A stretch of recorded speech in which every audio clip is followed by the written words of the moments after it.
Hello everyone, Namaste. I believe that you are doing very well. Well, I know. It's been so long I have not posted any video. That's because lately मेरे life में बहुत सारी चीज़ें एक साथ चल रहे हैं जिसकी वजह से मैं वीडियो शूट नहीं कर पा रही थी. बट उसमें से जो सबसे इम्पोर्टेंट और गुड न्यूज़ है वो ये है कि I am going to represent India at Miss International Queen. So yes, उसी का प्रिपरेशन चल रहा है जिसकी वजह से मैं बहुत ज़्यादा बिजी हूँ. और हाँ, अगर आप लोगों को मेरा प्रिपरेशन के वीडियोस चाहिए तो प्लीज़ कमेंट में बताइए. And of course one more चीज़, आपने नोटिस किया कि मैंने हेयर कट कर लिया new. So yes, let me know if this is suiting me or not. And now आज का जो टॉपिक होने वाला है, it's all about psychiatric counselling for sex change. And हम जब साइकेट्रिस्ट के पास जाते हैं तब किस टाइप का क्वेश्चंस हमें पूछा जाता है, इसके बारे में भी हम डिस्कस करने वाले हैं. सबसे पहले आपको ट्रांजिशन या सेक्स चेंज के लिए ये साइकेट्रिस्ट के पास जाना ही क्यों पड़ता है. So this is the first step for transition. आपको इस प्रोसेस में मेनली यही आइडेंटिफाई करते हैं साइकियाट्रिस्ट कि आपको जेंडर डिस्फोरिया है कि नहीं, और अगर है आप ट्रांजिशन के लिए मेंटली फिट हो कि नहीं. और ये पूरा प्रोसेस होने के बाद साइकियाट्रिस्ट आपको एक GID यानी जेंडर आइडेंटिटी डिसऑर्डर सर्टिफिकेट देंगे. और ये सर्टिफिकेट आपके लिए बहुत ज़्यादा इम्पॉर्टेंट रहेगा पूरा ट्रांजिशन प्रोसेस के लिए. इसके बाद आप जहाँ भी जाओगे आपको वो सर्टिफिकेट दिखाना ज़रूरी है. अब अगर एज की बात करें तो if you are below 19 then आपके पेरेंट्स के परमिशन के बिना काउंसलिंग नहीं हो सकता. और अगर आप 19 से ऊपर हो देन आपको पेरेंट्स के परमिशन की ज़रूरत नहीं है. But they will definitely check your birth certificate or Aadhaar card for age proof. Now next important चीज़ है कि चूजिंग द राइट साइकियाट्रिस्ट. अब ये चीज़ जानना बहुत ज़रूरी है कि not all the psychiatrist will council for sex change. बहुत सारे डॉक्टर्स ऐसे भी होंगे कि जिनको सेक्स चेंज के बारे में ज़्यादा पता भी ना हो या वो सेक्स चेंज के ख़िलाफ़ हो. तो ये राइट डॉक्टर चूज़ करना बहुत ज़्यादा ज़रूरी है because after all they all are human and human can have lack of knowledge. So it's completely fine but you need to choose the right doctor. But आपको पता कैसे चलेगा कि वो डॉक्टर आपके लिए सही है कि नहीं. फर्स्ट आप किसी के रेफरेंस के थ्रू जाओ, या तो कोई डॉक्टर का रेफरेंस या तो आपका कोई दोस्त इससे पहले विजिट किया हो ऐसे डॉक्टर के पास जाओ. सेकंड, आप उनको कॉल करके एक बार पूछ लो जाने से पहले कि क्या आप GID सर्टिफिकेट प्रोवाइड करते हो या उनको इसके बारे में जानकारी है कि नहीं. आप बात करोगे तो आपको पता चल जाएगा. अगर वो भी नहीं पॉसिबल है तो थर्ड, आप एक बार विज़िट कर लो और विज़िट करने के बाद जब आप बात करोगे आपको पता चल जाएगा कि वो सही सलाह दे रहे हैं या नहीं. वो अगर आपको गलत साबित कर रहे हैं या आपको डरा रहे हैं, आपको धमका रहे हैं, तो फिर आप वहाँ से निकल जाओ और दोबारा कभी वो डॉक्टर के पास मत जाना. सो choose the right doctor for you. Now next जो इम्पोर्टेंट चीज़ है वो है प्रिपरेशन. साइकियाट्रिस्ट से मिलने से पहले थोड़ा सा प्रिपेयर होकर जाना बहुत ज़रूरी है. सबसे पहले तो सेल्फ डिस्कवरी. आप अपने आप को डीप डाउन थोड़ा जानने की कोशिश करो.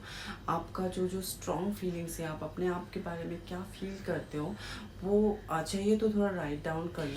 सेकेंडली, आप थोड़ा सा रिसर्च कर लेना जेंडर डिस्फोरिया क्या होता है, ट्रांजिशन के बारे में थोड़ा सा रिसर्च कर लेना.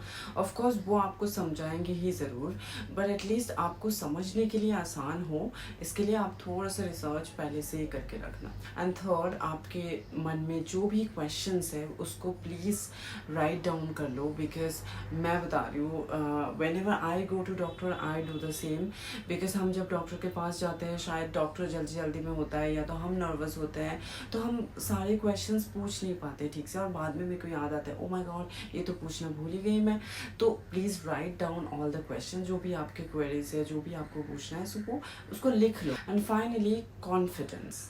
सो आप बस कॉन्फिडेंट रहो। अगर ये पहले जो मैंने बताया 3 चीज़ें, ये 3 चीज़ें आप करोगे ना तो आप ऑलरेडी बहुत कॉन्फिडेंट रहोगे। बट उसके बाद भी अगर आपको नर्वस फील हो रहा है या तो आपको कंफ्यूज्ड फील हो रहा है, आपको लग रहा है आप कंफ्यूज हो, इट्स कम्प्लीटली फाइन।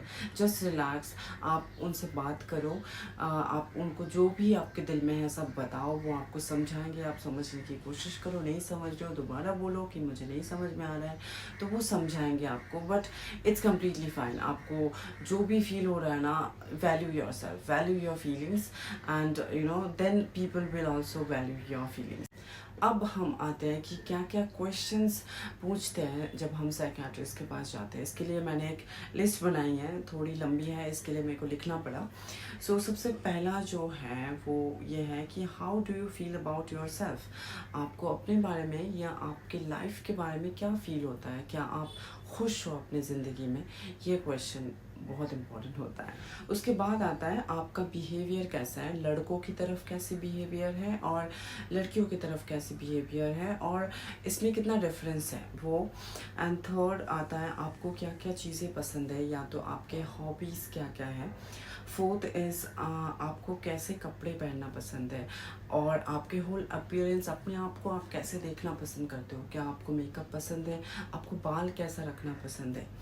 देन आता है आपने कभी क्रॉस ड्रेसिंग किया है कि नहीं, अगर आपने किया है तो आपको कैसा महसूस हुआ।